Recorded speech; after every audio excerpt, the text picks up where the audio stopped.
고용노동부 장관의 이정식 전 노사발전재단 사무총장, 농림축산식품부 장관의 정황근 전 농촌진흥청장이 지명됐습니다. 오늘 발표로 새 정부의 1기 내각 발표가 마무리됐지만 안철수계 인사는 포함되지 않았습니다.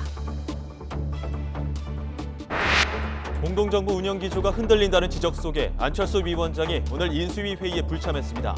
윤석열 당선인은 안철수 위원장을 포함해 많은 분께 인사 추천을 받았고 안 위원장에게도 인선 과정을 충분히 설명했다고 밝혔습니다.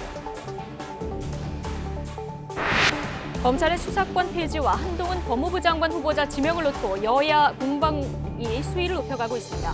민주당은 한동훈 후보자 지명으로 수사권 폐지 명분이 더 확실해졌다고 밝혔고 국민의힘은 수사권 폐지를 반드시 막겠다고 맞서고 있습니다. 한국은행이 기준금리를 현재 연 1.25%에서 1.5%로 인상했습니다. 총재가 공석인 상태에서 내려진 결정인데 지난달 소비자 물가가 10여 년 만에 4% 이상 오르는 등 물가 오름세가 심상치 않다는 판단에 따른 것입니다. 코로나19 신규 환자가 이틀째 10만 명대를 유지했습니다. 유행이 정점을 지났다는 판단에 따라 정부는 내일 거리두기 발표를 통해 사적 모임 인원과 영업시간 제한을 사실상 해제할 것으로 보입니다. 지난해 광주 학동 붕괴 사고와 관련해 현대산업개발이 받은 8개월 영업정지 처분을 당분간 중단하라는 법원 결정이 나왔습니다. 현대산업개발은 정식 법원 판결이 나올 때까지 당분간 영업을 할 수 있게 됐습니다.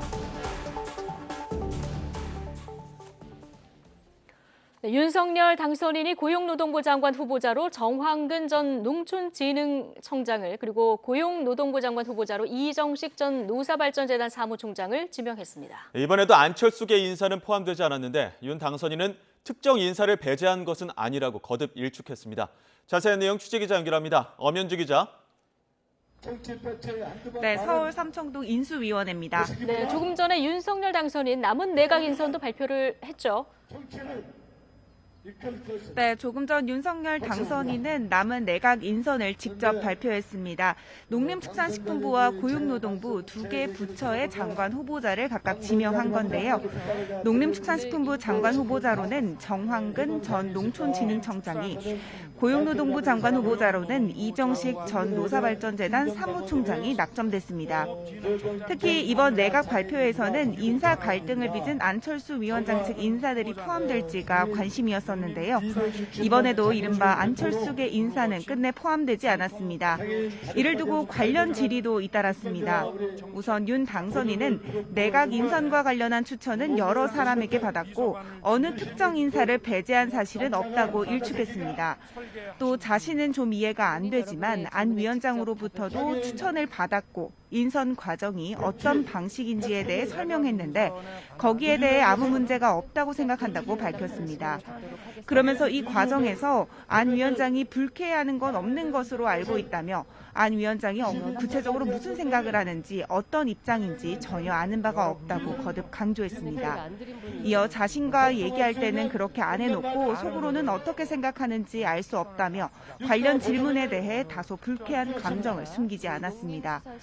결국 전체 18개 부처 장관 후보자 가운데 안 위원장의 추천 인사가 0명인 가운데 윤 당선인과 안 위원장이 함께 구상했던 공동정부도 사실상 금이 간 것이 아니냐는 분석이 나오고 있습니다. 지금까지 서울 삼청동 인수위원회에서 YTN 엄윤주입니다. 네, 윤석열 대통령 당선인과 안철수 위원장의 공동정부 구상의 이상 기류가 감지되는 가운데 오늘 안철수 위원장이 공식 일정을 전격 취소했습니다. 거취를 고심하고 있다는 관측까지 나오고 있는데요. 안철수 위원장의 자택 앞에 취재기자가 나가 있습니다. 박기환 기자. 네, 서울 상계동에 있는 안철수 위원장 자택 앞에 나와 있습니다. 네. 자, 공식 일정을 취소하고 종적을 감췄다 이렇게 전해지고 있는데 지금 자택에도 없는 겁니까? 네, 그렇습니다. 제가 있는 이곳에서 제가 쭉 취재를 하고 있는데 현재 자택 안에는 안 위원장이 없는 것으로 보입니다. 일부 취재진이 안 위원장의 동향을 함께 파악하고는 있지만 특별한 움직임이 감지되지는 않았습니다. 또 현재 안 위원장이 어디에 머물고 있는지도 아직 확인되지 않았습니다. 앞서 안 위원장은 오늘 오전 공식 일정을 전격 취소했습니다. 오전 10시 30분 소방정책 현장을 방문할 예정이었지만 인수위 측에 불참을 통보했습니다. 오후 2시 코로나 특위 회의에도 처음으로 참석하지 않았습니다. 이를 두고 윤석열 당선인과 안철수 위원장 측의 파열음이 표면화됐다는 관측이 나오고 있습니다. 새 정부 내각 인선안에 이른바 안철수계가 포함되지 않으면서 양측의 갈등설이 불거졌는데 결국 터질 게 터졌다는 분석입니다. 실제로 안철수 위원장 측에선 내부적으로 격앙된 반응도 나오는 것으로 알려졌습니다. 이에 따라 안철수 위원장이 거취를 고심하는 단계에 들어간 것 아니냐는 전망까지 나오고 있는데요. 여기에 국민의힘과 국민의당 합당 문제도 남아있는 상황에서 안 위원장 측 불만이 해소되지 않을 경우 공동정부 구성을 둘러싼 잡음이 계속될 수밖에 없을 것으로 보입니다. 지금까지 서울 상계동에 있는 안철수 위원장 자택 앞에서 YTN 박현입니다. 네, 20여일 뒤면 윤석열 정부가 출범하는데요. 일기 내각 인선을 두고 안으로는 안철수 위원장과의 관계 설정이 흔들리고 있고 밖으로는 거대 야당이 될 민주당의 반발에 직면하고 있는 상황입니다. 민주당의 검수완박 추진과 맞물려서 정치권의 강대강 충돌도 예상되는데요. 정치권 주요 이슈 여야 정치인 두 분과 짚어보겠습니다. 김영주 전 의원, 오신환 전 의원 두 분 모셨습니다. 어서 오십시오. 네. 안녕하세요. 예, 안녕하십니까. 고용부 그리고 농림부 장관 후보까지 장관 인선이 이제 오늘 마무리가 된 상황인데 일단 총평부터 좀 들어보겠습니다. 김영주 전 의원님 어떻게 보셨습니까? 글쎄요, 이제 현 국면을 네. 당선자께서 굉장히 어려운 국면이라고 생각해서 젊고 참신한 인물을 발탁하기보다는 그야말로 전문성과 경륜이 충분한 그런 인물들을 발탁했다는 측면에서 한편으로 보면 본인이 너무 자신감에 차 있기보다는 사실 본인이 어떤 행정이나 정치에 예. 부족하다는 것을 인식한다는 측면에는 장점이 있는 것 같고 네. 다른 한편으로 보면 너무 이제 사실은 서울대 혹은 60세에 가까운 또 혹은 수도 서울 출신이라든지 또 제주 호남 그런 부분이 있습니다. 지역이라든지 그런 부분에 네. 안배는 전혀 없고 또 남녀의 어떤 성적 어떤 비율도 너무 이제 남성 위주로 되었다라고 하는 이제 네. 이전 정부의 기준과 완전히 다름으로 생기는 어떤 비판이 있을 수 있지 않겠나 그렇게 예. 생각이 듭니다. 전문성 그리고 능력과 인품이 인선 기준이다. 당선인은 이제 이렇게 얘기했는데 오신환 의원께서는 전체적으로 어떻게 보고 계십니까? 예, 그렇습니다. 그러니까 첫 번째 내각 발표할 때 고려 할당이나 배려 없이 실력 위주로 발표하겠다라고 분명히 말씀이 있었고요. 그런 연장선상에서 지금 김 의원님 말씀처럼 전반적으로 안정적인 그리고 관료 출신의 많은 분들이 이 내공을 가지고 있는 실력 중심의 인선 배경이 아니었나 이렇게 판단을 하고요. 다만 이제 어제 계속 논란이 되고 있는 한동훈 검사장의 예. 법무부 장관 지명의 경우는 상당히 법조계뿐만이 아니라 국민들 모두가 지금 굉장히 이렇게 파격적인 인사로 받아들이고 있습니다. 네. 이제 그 부분이 인사청문회 과정에서 어떻게 돌파해낼지 이 부분이 지금 초미의 관심사라고 생각하고요. 예. 또 뒤에 논의가 있겠지만 안철수 위원장이 공동정부를 통해서 선거 과정 속에서 함께 합류하지 않았습니까? 예. 그럼에도 불구하고 안 위원장이 추천한 인사들이 한 명도 되지 않았다라는 것, 이것이 이제 인수위가 한 번도 경험하지 못한 인수위원장의 일정 보이콧 이런 부분들을 어떻게 극복해내면서 네. 5월 10일 윤석열 정부가 출범을 할지 이걸 지켜봐야 될 것 같습니다. 예. 말씀해 주셨지만 여성, 지역, 나이 이런 안배 없었다고 하더라도요. 안철수 위원장이 추천한 인물이 0명. 어떻게 보십니까? 우선은 안철수 위원장 입장에서는 이제 그동안의 과학기술 정책만큼은 안철수 표를 쓰고 싶다. 이런 그 당선자 얘기가 있었기 때문에 최소한 과학기술부 장관이라든지 보건복지부 장관만큼은 본인과 동의하에서 인선하기를 본인이 추천한 사람이 장관이 되지는 않더라도 이제 그런 측면에 대한 기대가 좀 있었는데 예. 이제 본인이 볼멘 소리를 하는 이유는 이제 그런 부처조차도 별로 패싱을 하더라. 이제 그런 데 대한 부분이 있었던 것 같고요. 또 하나는 실제로 안철수 인선위원장께서 제시한 인물들의 어떤 수준과 높이, 눈높이가 조금 당선자 눈높이보다 낮은 거 아니었나 이런 예. 생각이 들었습니다. 그래서 뭐 어떤 분을 추천했는지는 저희가 모르니까요. 알 수가 없습니다만 예. 대충 그래도 과학기술부 장관은 누가 했을 예. 것이다.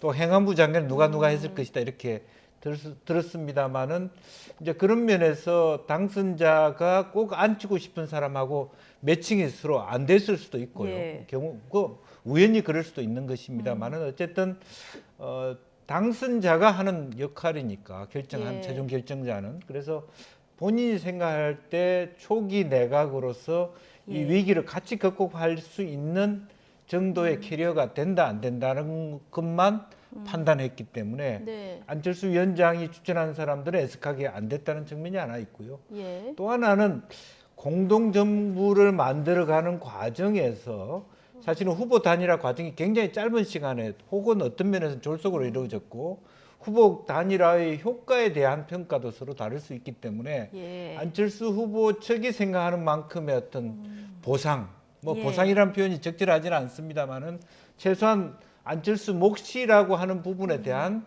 입장의 차이가 좀 있는 것 같습니다. 예.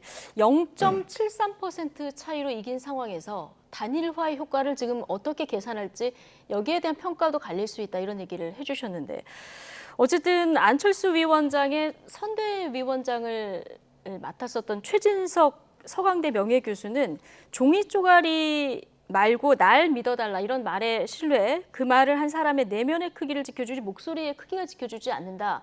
자, 이런 얘기를 해서 좀 불편한 심경도 보였는데 자, 오늘 안철수 위원장 공식 일정에 불참했습니다. 정치권에서는 여러 해석이 나오고 있는데요. 정치원로 유인태 전 국회 사무총장과 한덕수 총리 후보자 이야기까지 다 같이 듣고 오시겠습니다. 본인은 그전에 행정부에 좀 가고 싶다고 했잖아요. 근데 안 하고 나서 그럼 지방선거도 안 나가고 뭘 하지? 뭐 국회의원도 아니야. 뭘 하죠? 그냥 평범한 당원일 뿐일 텐데. 그 참 깝깝했을 건데 다만 하나 믿었던 건 인수위 구성할 때 3분의 1 몫이었잖아요. 뭐 문서 쓸 거 없이 나만 믿으라고 그랬잖아요. 그런가 했더니 뭐 그냥 완전히 지금 거의 팽당한 모습 아니에요. 지금까지 조각에서. 그럼 합당이 되더라도 그냥 소리 소문 없이 이렇게 뭐 합당을 해봤자 가서 뭘 할까 싶어요. 아니 내년 당대표 도전할 수 있잖아요. 10년간 그 정치 이력을 보면은 사람이 자꾸 떨어져 나가는 사람이 무슨 뭐 당대표랍니까? 큰 당에 가서. 그거 안철수 그래서 대표의 안 입장이 됐어요. 굉장히 지금 딱해요. 국정을 담당하는 이러한 책임 있는 그러한 자리를 논의하고 선정할 때마다 안철수 대표님과의 통합이라는 그러한 기본적인 정신을 항상 생각하고 논의를 하도록 하겠습니다. 다만 그 인사 문제가 사실 굉장히 복잡한 프로세스를 거쳐야 하기 때문에 소위 국정의 공동 운영이라는 그 원칙만을 고수하기는 어려운 때가 있다는 그러한 현실을 조금 이해해 주셨으면 감사하겠습니다. 유인태 전 국회 사무총장은 안 위원장이 팽당했다 이런 표현까지 썼는데요. 문서를 썼어야 했을까요? 어떻게 보십니까? 당선인께서 반응하는 그 워딩을 보면 네. 저는 좀 생각의 차이가 있는 게 아닌가 이렇게 생각이 듭니다. 그러니까 공동정부의 운영이라는 것을 꼭 내각의 일정 정도 지분을 배려해 줘야만이 공동정부라고 예. 볼 수 있느냐 이런 부분들의 문제가 남거든요. 네. 근데 서로 생각의 기대치가 좀 달랐던 건데 저는 여전히 이 윤석열 당선인의 경우는 안철수 위원장과 공동정부를 같이 운영하겠다라는 생각은 갖고 있는 것 같아요. 예. 여러 가지 추천을 하는 과정 속에서 또 아니면 서로 의논하고 그 과정 속에서 충분히 설명이 됐다라고 받아들이는 것 같고 그럼에도 불구하고 안철수 위원장은 그래도 내가 추천한 사람들 중에 여러 가지 정무적 판단이나 실력이나 여러 가지 네. 배려 이런 것들을 다 배제하더라도 일정 정도의 사람들이 분명히 참여가 되어야 되는데 그것이 아무도 안 됐다는 것에 대해서 분명히 불쾌감을 가질 수밖에 없는 그런 상황입니다. 이게 앞서 말씀드렸다시피 인수위 내부에서 인수위원장이 네. 이렇게 일정을 보이콧하면서 반응하는 것은 사실상 거의 초유의 사태라고 보여지고요. 예. 향후에 이제 윤석열 정부가 출범하는 데 있어서도 이 문제는 상당히 좀 무거운 짐이 될 것이다 이렇게 보여지고요. 특히 지금 지방선거를 앞두고 국민의힘과 국민의당이 합당을 거의 실무적으로 완료한 상태에서 이 문제 때문에 지금 합당 선언을 못 하고 있거든요. 그리고 네. 지방선거를 출마하고자 하는 국민의당 쪽의 여러 가지 후보자들이 예. 계속 지금 대기하고 있는 그런 상태에 있어서 예. 지금 굉장히 진퇴양난의 그런 상황입니다. 예.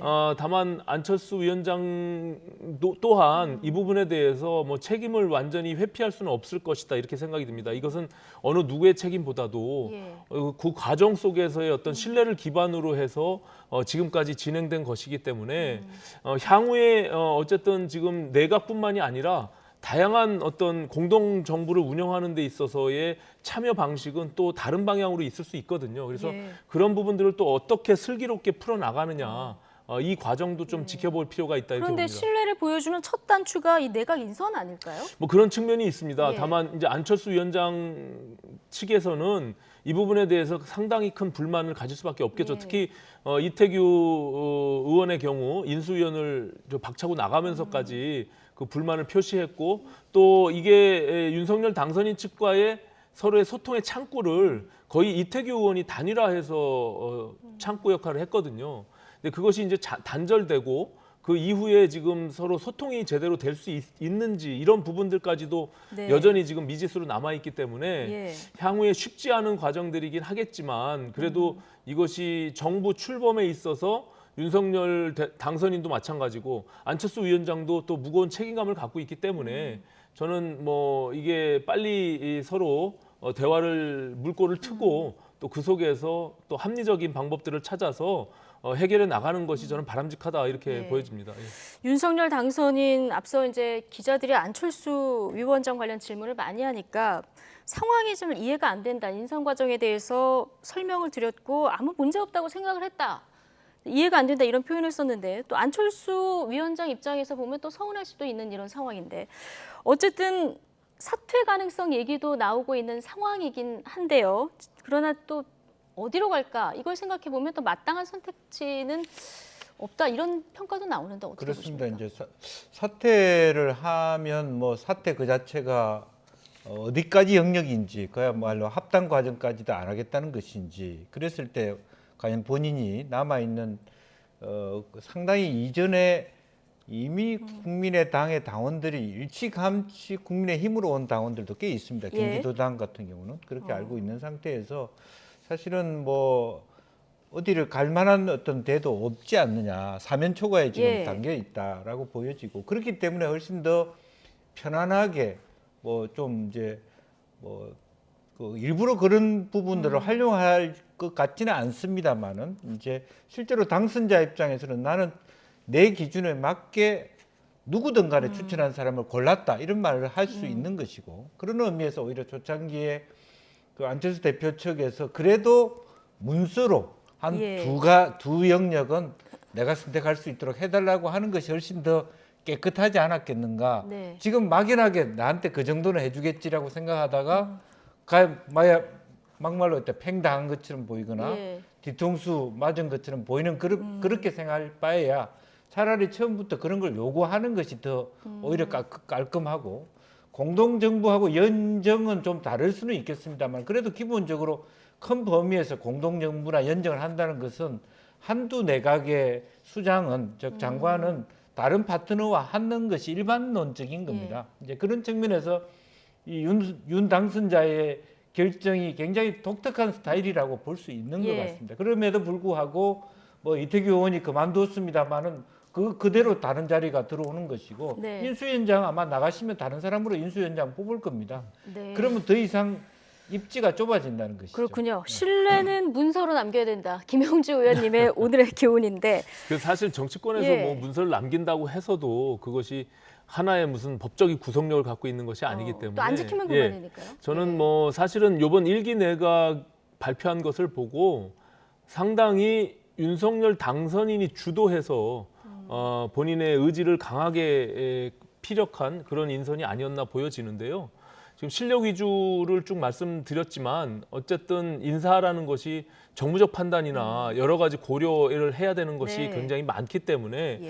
그 과정에서 조금 안철수 위원장께서 추천한 인사들이 그런 고려 대상에서 조금은 모자라지 않았나. 네. 그건 실력만의 문제가 아니라 예. 여러 가지 정무적 판단이나 다양한 것들을 기준으로 봤을 때 네. 그런 것들이 당선인 입장에서 이렇게 완전히 흡족하진 않았던 것 같습니다. 그렇기 예. 때문에 조금 이게 무슨 단순히 안철수 위원장 측의 인사들을 배제하거나 뭐 이런 개념이 아니라 네. 당선인 특유의 본인의 기준과 자신의 소신들이 있거든요. 이제 네. 그런 것들이 조금 부족했던 부분들이 있지 않았나 이렇게 생각이 예. 들고요. 저는 뭐 충분히 김 의원님 말씀하신 대로 사실상 일정 정도는 일기 내각에 참여하는 것이 우리 국민들이 생각할 때는 공동정부라고 생각할 수 있지만 예. 당선인의 입장에서는 다른 여러 가지 뭐 장관급의 인사들이 좀 충분히 남아 있고 예. 또 다른 방식으로 충분히 참여할 수 있는 부분들이 있기 때문에 예. 저는 뭐 원만하게 대화가 예. 이루어지고 좀 수습되기를 바라는 그런 마음입니다. 예. 공동정부 구상 완전히 깨진 것은 아니다. 이제 이렇게 보고 저는 계신데. 그렇다고 봅니다. 예. 예. 윤 당선인 입장에서 생각해 볼까요? 근데 공동정부 구상에 좀 빨간불이 들어오고요. 합당도 만에 하나 불발이 된다고 하면은 좀 부담이 되는 거 아니겠습니까? 근데 이제 이준석 대표도 제가 뭐 옆에서 듣기로는 합당 과정이 그렇게 녹록지는 않은 것 같습니다. 국민의당이 갈수록 요구하는 게 많아진다. 이런 것들은 상당히 합당에서의 파열음이 들리고 있다는 측면도 있거든요. 그러면 짜고 하는지는 모르겠습니다만 어쨌든 당선자와 안철수 인수위원장과의 관계나 또 합당 과정에 두 쪽 다 상당히 사이가 멀어지는 쪽을 선택하고 있는 거 아닌가. 그랬을 때 예. 결과적으로 손해보는 쪽이 국민의 지금 당이 될 쪽이 많거든요. 손해는, 예. 이제 그런 부분에서는 뭐 어떻게 봐야 될지는 모르겠습니다만은 그 윤석열 당선자가 합당 과정까지 안 되는 것에 대한 부담을 갖는다. 그렇게도 보여지지 않습니다. 네. 이제 합당의 문제는 사실상 이미 실무적인 합의는 다 끝났고요. 예. 또 특히 지금 지방선거를 앞두고 공천관리위원회에서 9명 중에 2명의 그 자리를 국민의당에 배려해서 모든 시도당이 그렇게 운영되고 예. 있습니다. 그래서 여러 가지 금액 그리고 사무처의 통합 이런 것까지 마무리가 된 그런 상황에서 사실상 합당 선언을 앞둔 상황에 이태규 의원이 인수위원을 사퇴함으로 인해서 그것이 예. 지금 중단돼 있는 상태거든요. 그래서 저는 지금 이 이후의 문제들로 인해서 합당이 오히려 결렬될지 아니면은 다시 그것이 이제 정상적으로 돼서 아까 말씀드린 선거에 나가고자 하는 분들이 지금 대기 중에 있는데 이런 예. 어떤 압박들이 있기 때문에 안철수 위원장도 큰 고심 속에 지금 들어가 있지 않을까 이렇게 보여집니다. 예. 그렇군요. 지방선거를 앞두고 있기 때문에. 그렇습니다. 예. 자, 이 합당까지 어떻게 되는지 좀 지켜보도록 하고요. 첫 내각 구성에서 가장 큰 관심사는 아무래도 한동훈 검사장의 법무부 장관 발탁 이 소식입니다. 파격이냐 능력이냐 법무장관 후보로 깜짝 발탁된 한동훈 검사장에 대한 정치권 평가 극명하게 엇갈리고 있는데요. 듣고 오시겠습니다. 윤석열의 우병우가 되어 국민과 야당을 탄압하고 정치 보복을 자행할 게 너무 뻔합니다. 윤석열 정부의 실질적 이인자 문고리 소통령에 의한 국정농단의 위험한 전조입니다. 한동훈 법무부 장관 카드는 국민의 최대 상상치를 초월하는 가장 나쁜 인사입니다. 지금이라도 당장 지명을 철회해야 합니다. 그것이 망국 인사를 수습할 수 있는 유일한 길입니다. 한동훈 지명자는 이제 더 이상 국민의 조선 제1검이라는 평가를 받던 그런 검사가 아닌 윤석열 정부의 정무직 공무원으로서 법무 행정을 현대화하고 선진적 사법 시스템을 정립하는 데 많은 노력을 기울여 주시기를 부탁하겠습니다. 민주당이 특히 한동훈 후보자에 대해 가지고 있는 모든 우려라고 하는 것은 그들이 과거에 법무부를 장악하고 굉장히 잘못된 방식으로 검찰에 압력을 가하고 했던 것, 그들의 과거에 대한 두려움이다 이렇게 생각합니다. 네, 지금 민주당에서는 국정농단의 묘한 어떤 전조다 이런 비판까지 나온 이런 상황인데요. 이 윤석열 당선인이 한동훈 검사장을 발탁하면은 민주당에서 비판이 나올 걸 모르지는 않았을 텐데요.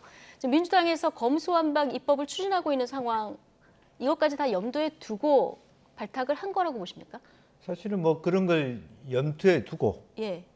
또 일찌감치 제가 그 당선 이전에 마음속으로는 내가 만약 대통령이 된다면 한동훈 법무부 장관이나 검찰총장 시켜야 되겠다. 네. 이렇게 생각하신 것 같아요. 그 전에 후보 시절에 발언한 것으로 보면 한동훈 검사장에 대하여 굉장히 뭐라자면 항일운동 하듯이 예. 해온 사람 아니냐. 나도 그런 사람이고 내가 대통령이 되는데 나와 뜻을 같이 한 사람이 뭐 법무부 장관이나 검찰총장 되는 게 뭐가 잘못됐냐 이렇게 생각을 하시는 것 같고요. 또 하나는 실제로 뭐 민주당이 뭐 지금 현재 검경 수사권 조정을 뛰어넘어서 검찰의 수사권 박탈까지 가는 그 여러 가지 로드맵에 대한 예상도 충분히 할 수 있었을 거라고 보여지고요. 이제 그런 것으로 봐서는 이제 조금 제가 이제 걱정이 되는 건 한동훈 검사장이 그런 캐리어가 안 된다기보다는 굉장히 센 발언을 하는 사람이라는 거죠. 예. 그러니까 법무부 장관이나 행자부 장관은 굉장히 중립적인 말하자면 공무원식 마인드를 갖고 있어야 되는데 예. 유시민 노무현재단 이사장에 대한 발언이나 어저께 인수위에서의 발언도 바로 직접적으로 정치적 그 논란이 될 만한 발언을 마다하지 않거든요. 이제 그런 것이 과연 적절하냐. 이제 그런 것으로 본다라면 스타일로 본다라면 굉장히 당선자의 스타일이 그대로 나온다고 예. 보여집니다. 굉장히 그 뭐랄까 검투사적인 뭐 한번 민주당이 그렇게 나오면 나도 이렇게 나올 것이야 하는 이제 그런 면에서 과연 국민의 통합이나 여야 협치가 이 계기를 통해서 훨씬 더 어렵게 됐다. 이제 네. 그런 측면은 우리가 피할 수 없을 것 같습니다. 그렇군요. 저 국민의힘에서는 이 칼을 뺏고 펜을 준 거다. 검찰 수사의 독립성을 오히려 보장한 인사다. 이렇게 설명을 하고 있습니다만 민주당은 그렇게 보지 않고 있는 것 같습니다. 자, 검찰의 수사권을 완전히 이제 없애버리는 이 입법, 여기 가속 페달 밟을 것 같은데요. 오신환 의원님. 네. 뭐 강대강으로 갈 수밖에 없는 그런 상황인 것 같습니다. 네. 지금 뭐 김 의원님 말씀 중에 법무부 장관이나 행안부 장관은 굉장히 정치적 중립성을 요한다라고 네. 말씀하셨는데 지난 문재인 정부에서 아시다시피 현직 민주당의 국회의원들을 그 자리에 앉혀서 이번 대선을 치렀습니다. 예, 그런 점에서 보면은 오히려 한동훈 검사장의 경우는 정치인은 아니죠. 다만 윤석열 당선인의 어떤 가장 측근으로서 그 마음을 잘 읽고 또 윤석열 당선인이 무한 신뢰하는 그런 후배 검사인 것만은 사실입니다. 예. 하지만 지금 말씀하신 대로 법무부 장관이 본인이 이제 수사 지휘권도 발동하지 않겠다라고 얘기를 했고 또 실질 검사가 아니라 이제는 민간인의 신분으로서 정부직 공무원을 이제 임무를 맡은 것이거든요. 그렇기 때문에 좀 파격을 넘어 충격적이기는 하지만 또 한편으로 예. 생각하면 뭐 여러 민주당에서도 예측했다시피 중앙지검장 내지는 검찰총장까지는 가지 않겠느냐 이렇게 봐왔던 것처럼 그렇게 되면 오히려 또 다른 논란과 공격이 분명히 있었을 겁니다. 네. 그런 측면에서 민간 영역에서 이 실력으로서 20여 년간 검사로서 또 능력을 인정받은 한동훈 검사장에게 법무부를 맡기고 또 민정수석실을 폐지하겠다고 네. 한 당선인의 입장에서는 본인이 신뢰할 수 있는 사람에게 법무행정을 맡기는 것이 뭐 바람직하고 마땅하다라고 생각했을 것 같습니다. 예. 다만 이제 뭐 한동훈 검사장의 경우는 사실 검사를 직접 현직 검사에 있다가 네. 이게 법무부 장관으로 아니면 다른 정무직 공무원으로 발탁된 케이스가 있는가라고 네. 생각해 보면 저도 기억이 없거든요. 그런 점에서는 굉장히 파격적이긴 한데 향후에 지금 여러 주문들과 같이 본인이 이제 검사의 신분이 아니라 법무행정을 총괄하는 법무부 예. 장관으로서 그 역할을 전문성과 법무행정의 선진화를 위한 예. 본인의 능력들을 보여주면서 국민의 신뢰를 회복하는 것이 저는 바람직하겠다 이렇게 보여집니다. 예. 어쨌든 한동훈 검사장이 법무부 장관에 앉게 되면 민주당은 지금 검찰 수사권을 뺏고 별도의 어떤 수사 전담 기구를 뭐 중수청이 됐든 특별수사청이 됐든 만든다는 거 아니겠습니까? 그렇게 되면은 한동훈 법무부 장관 산하로 갈 가능성이 큰데요. 그렇습니다. 이제 그런 것이 이제 민주당도 솔직히 고민이 될 거예요. 네. 예를 들면 뭐 법무부 장관의 검찰총장에 대한 지휘권은 없어진다 하더라도 지금 현재 한국형 뭐 FBI가 됐든 어쨌든 뭐 중대범죄수사처가 됐든 그것이 법무부 장관 산하가 될 수도 있고요. 또 미국도 마찬가지로 FBI가 그렇게 되고 있습니다. 연방 검사들 경우에는 이제 그런 측면에서 또 상설 특검도 마찬가지거든요. 뭐 그렇죠. 그게 대장동 특검이든 뭐 어떤 특검이든 간에 상설 특검 법무부 장관 직권으로 할 수 있고 그렇습니다. 민주당이 상설 특검 하자 계속 네. 얘기해온 이제 상황이라서 지금은 그렇게 돼 있는데 이제 공수 전환이 되겠죠. 만약에 이 시점을 지나고 나면 한동훈 법무부 장관이 상설 특검을 이제 하자 그렇게 나왔을 때 말할 수 없기 때문에 지금 민주당도 굉장히 길게 보고 일을 해야 돼요. 지금 상설 특검 하다고 했다가 정부가 바뀌고 난 다음에는 이제 상설 특검 하지 마라 이렇게 할 것인가 그런 부분이 있기 때문에 더군다나 한동훈 법무부 장관 후보자에 대해서 우려를 하는 이유가 본인은 굉장히 중립적이지만 항상 그런 의혹에 이거는 아마 대통령이 시켜서 법무부 장관을 통해서 할 거야. 이런 영역들이 남아있기 때문에 논란이 되는 것이다. 그렇게 봅니다. 네, 김용주 의원님의 두 번째 교훈은 늘 공수가 교대되니까 양진영 모두 길게 보자. 네, 이런 말씀도 해주셨습니다. 어쨌든 이 한동훈 카드가 등장하면서 민주당에서는 협치는 끝났다 이런 이야기까지 나왔죠. 당장 인사청문회 문턱을 높일 분위기인데요. 이런 가운데 윤석열 당선인의 40년 지기로 알려진 정호영 보건복지부 장관 후보자의 아빠 찬스 논란이 불거졌습니다. 어떤 내용인지 박성훈 앵커가 정리해드립니다. 네, 보건복지부 장관 후보자에 지명된 정호영 전 경북대 병원장, 이른바 아빠 찬스 논란에 휘말렸는데요.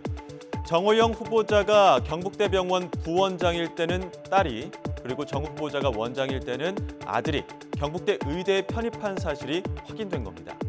좀 더 자세히 살펴보죠. 2016년 12월 정 후보자가 경북대 병원 진료처장, 그러니까 부원장으로 근무하던 당시 서울대 농생명과학대를 졸업한 정 후보자의 딸이 경북대 의대 편입 전형에 합격합니다. 33명 모집에 338명이 몰리면서 10.2대 1의 경쟁률이었고요. 함께 이 전형에 응시했던 정 후보자의 아들은 떨어졌습니다. 자, 그런데 이듬해 경북대 전자공학과를 다니던 아들은 새로 신설된 특별 전형을 통해 합격하는데요. 이 특별 전형은 정 후보자가 경북대 병원장으로 취임한 지 2달 후에 신설된 전형입니다.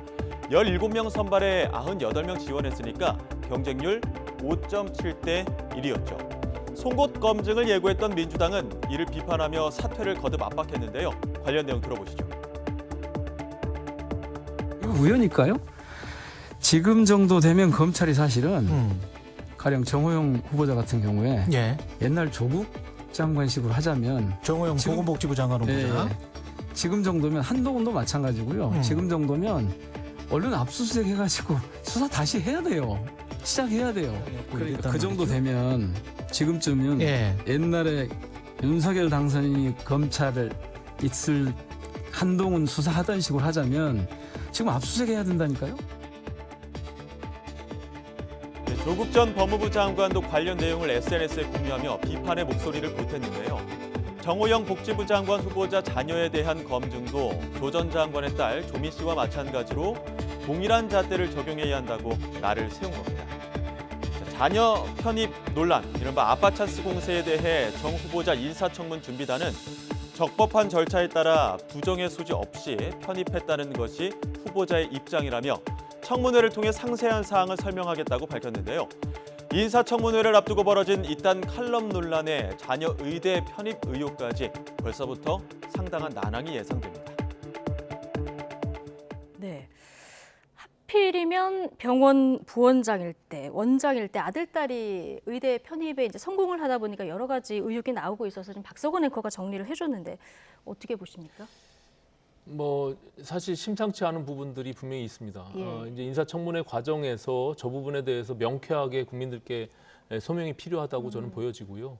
저게 이제 뭐 최근까지도 조국 전 장관의 그 딸의 여러 가지 입시 문제에서 불거졌던 것들과 거의 흡사하게 보여질 수가 있기 때문에 저 과정 속에서 정말 뭔가 부정과 여러 가지 특혜가 있었다라면 저는 굉장히 심각한 문제로 또 비화될 수밖에 없고 또 본인의 본인과 이제 아들, 딸의 문제, 우리가 조국 전 장관을 통해서 봤지 않습니까? 예. 이렇게 만약에 계속 의혹이 불거져서 또 그것을 거부하는 과정 속에서 수사가 또 진행이 된다면 더 큰 문제로 커질 수가 예. 있기 때문에 저는 인사청문회 과정에서 충분히 소명하고 또 국민들이 납득할 수 있는 그런 과정들이 분명히 있어야 된다 이렇게 보여집니다. 네. 다만 지금 나와져 있는 상황만 놓고는 예. 그냥 병원장일 때, 부원장일 때 아들과 딸이 편입했다. 요거만 팩트로 보여지기 때문에 그 과정들의 내용들을 좀 세세히 들여다볼 필요는 있다 이렇게 물론이죠. 보여집니다. 물론 이제 당사자 해명과 청문회 과정에서의 이런 소명을 다 들어봐야 되겠습니다만 어쨌든 해명이 안 되면 낙마를 할 수도 있는 이런 저는 그렇게 보여집니다. 예. 저거는 굉장히 민감한 문제이고 예. 국민들께 또 우리가 조국 전 장관의 사태를 통해서 국민들의 기억에 지금 생생히 있습니다. 이 네. 윤석열 정부가 제대로 출범하기 위해서는 그 공정과 상식이라고 하는 예. 그런 기반 속에서 또 내로남불이 되지 예. 않도록 하는 것이 매우 중요하다고 생각하기 때문에 만약에 조금의 의혹도 남고 또 국민들이 계속 문제 제기가 있다면 저는 뭐 거기에 대한 마땅한 대응이 필요하다 이렇게 예. 생각을 합니다. 당장 조국 전 장관이 철저히 조사해야 된다 분노의 글도 남겼는데 조국 전 장관 이슈하고 이제 데자뷰가 되다 보니까 이런 부분에 대해서는 조금 더 철저히 들여다봤어야 되는 거 아니냐 뭐 이런 지적도 있을 수 있을 그게 것 같아요. 문제죠. 그러니까 예. 제가 보기에는 안철수 위원장의 추천한 인사와 관련해서도 생각해 보면 후보 즉 당선자께서 생각할 때 자기가 직접 경험해 봤을 때 저 사람 굉장히 전문성이 있다, 괜찮다 예. 하는 사람만 고르고 있는 거 아닌가라는 측면이 하나 있고요. 그러니까 안철수 그 인수위원장이 추천한 사람이 잘 안 됐을 경우에 그 사람이 전문성이 없기보다는 당선자가 채 경험하지 못했기 때문에 인정할 수 없다 이렇게 될 수 있고 예. 이건 여외로 이번의 경우에는 오히려 이분은 대통령 주치의로 적절한 분인데 실제로 보건복지 전반을 다루기에는 여러 가지 경험상 너무 협소하다는 비판을 받고 있는데 혹은 예. 대통령이 너무 절친이고 강하게 추천했기 때문에 실제로 검증이 조금 소홀한 거 아닌가 이런 부분은 우리가 유추해 볼 수 있는 네. 거거든요. 앞으로 저 당선자의 강한 의지 이런 건 좋습니다만은 예. 결과적으로 본인 스스로도 그 제왕적 대통령 틀 속에서 자연스럽게 들어가고 있을 수 있어요. 그래서 조금 더 우리가 좀 더 현대적인 말하자면 팩트 체크 또 검증위원회를 국회에 두든지 어떤 식으로 좀 줄 필요가 있겠다. 이분의 경우가 그럴 것 같다는 생각이 듭니다. 알겠습니다. 자, 오늘 두 분 말씀은 여기까지 듣겠습니다. 김영주 전 의원 그리고 오신환 전 의원 오늘 두 분과 함께했습니다. 고맙습니다.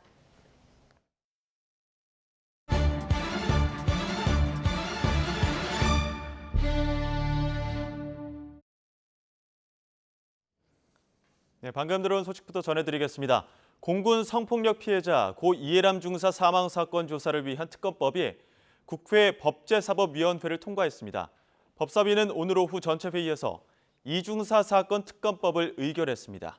법안은 이중사 사망 사건과 관련한 공군 내 성폭력과 2차 가해, 국방부 공군본부의 은폐와 무마, 회유 의혹 등을 수사 대상으로 정했고 특검 수사 전에 이미 기소된 사건은 제외했습니다.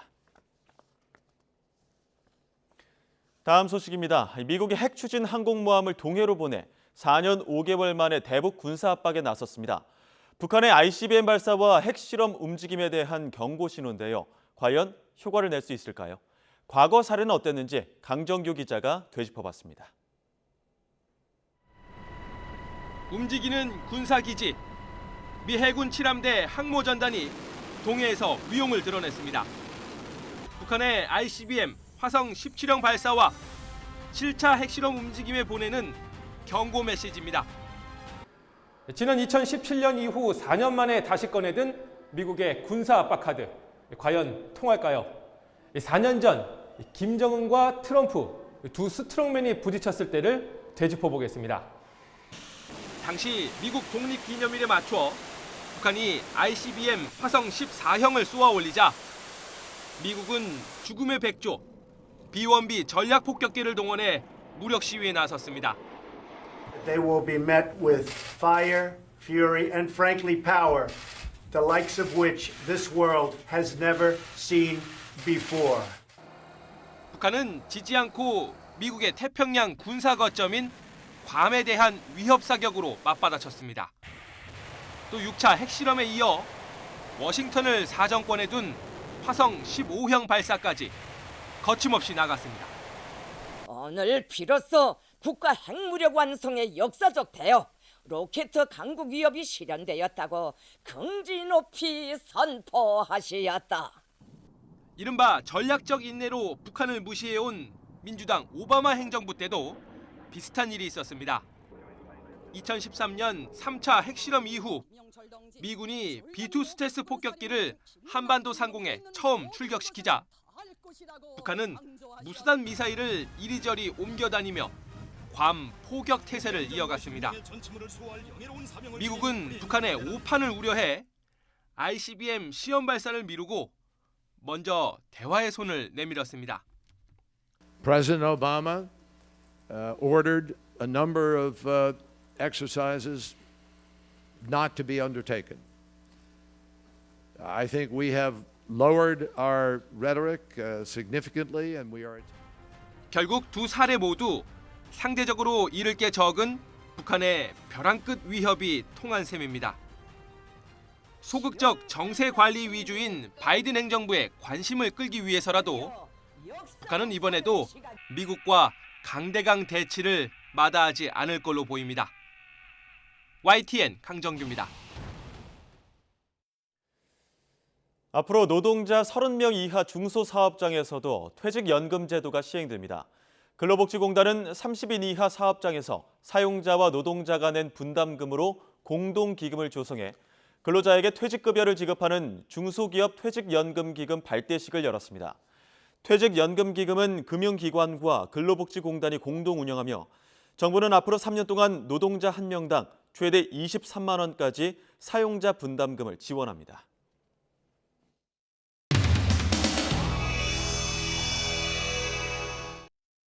장사님 안녕하세요. 2차 조각 인선 관련해서 인사 원칙 한 말씀만 좀 부탁드리겠습니다. 원칙은 능력과 인품을 겸비해서 국민을 잘 모실 수 있는 인사 기획입니다. 오늘 몇 명 받았나요?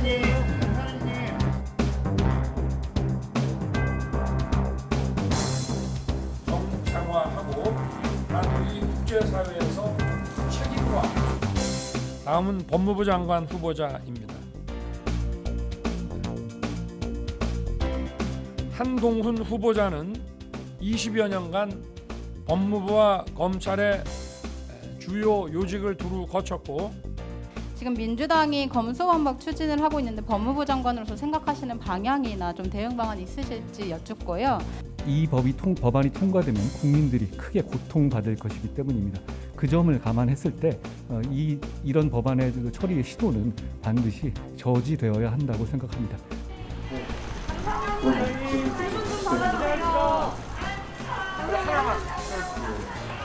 선생님, 한동훈 법무장관 지명이 검수완박에 대한 대응 차원이냐는 얘기들도 나오는데 상관없고 미국 변호사고 영어도 잘하는 그리고 수사와 재판 경험이 많은 한동훈 검사장이 법무장관 하는 것이 가장 적합하다고 판단한 겁니다.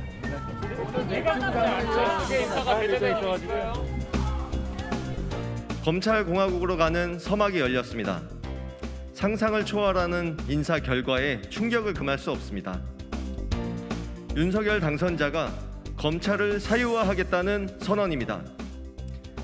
더욱이 검언유착 사건 핵심 피의자를 검찰 사무의 최종 감독자로 앉히겠다니 검찰의 정치 개입을 정당화하겠다는 것입니다.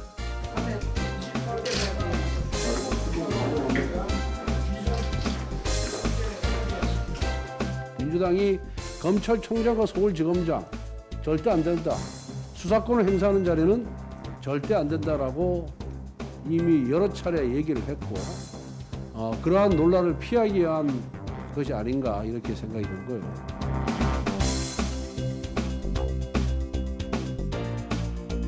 그 내각 인선 기준의 능력과 인품 겸비가 원칙이라고 말씀하셨는데요. 그런데 이제 1차 발표한 내각 인선에서 일부 후보자의 경우는 그 과거 발언으로 논란이 되면서 사퇴 압박까지 받고 있습니다. 어떤 입장인지 궁금합니다.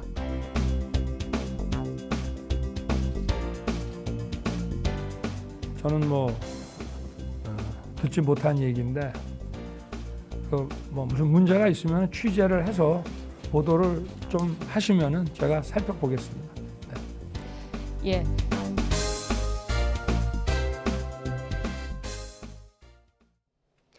봄비가 그친 뒤 흐리고 서늘한 날씨가 이어지고 있습니다. 오늘 서울 낮 기온은 15도 선에 머물면서 아침보다 3도 정도밖에 오르지 못했는데요.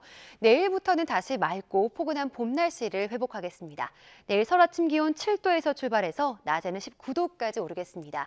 일교차가 큰 만큼 옷차림에 신경 써주시기 바랍니다. 내일은 전국이 맑겠고 공기도 깨끗하겠습니다. 하지만 제주도와 영남 해안, 전남 남해안은 바람이 강하게 불겠고요. 동해안과 제주도에는 너울성 파도까지 높게 일겠습니다. 내일 아침 기온은 서울과 대전 7도, 부산은 10도로 오늘보다 1에서 5도 정도 낮겠습니다. 낮 기온은 서울 19도, 대구는 20도, 광주는 21도까지 오르는 등 오늘보다 3에서 7도가량 높아 포근하겠습니다. 날씨였습니다. 네, 목요일 더 뉴스 마치겠습니다. 함께해 주신 여러분 고맙습니다.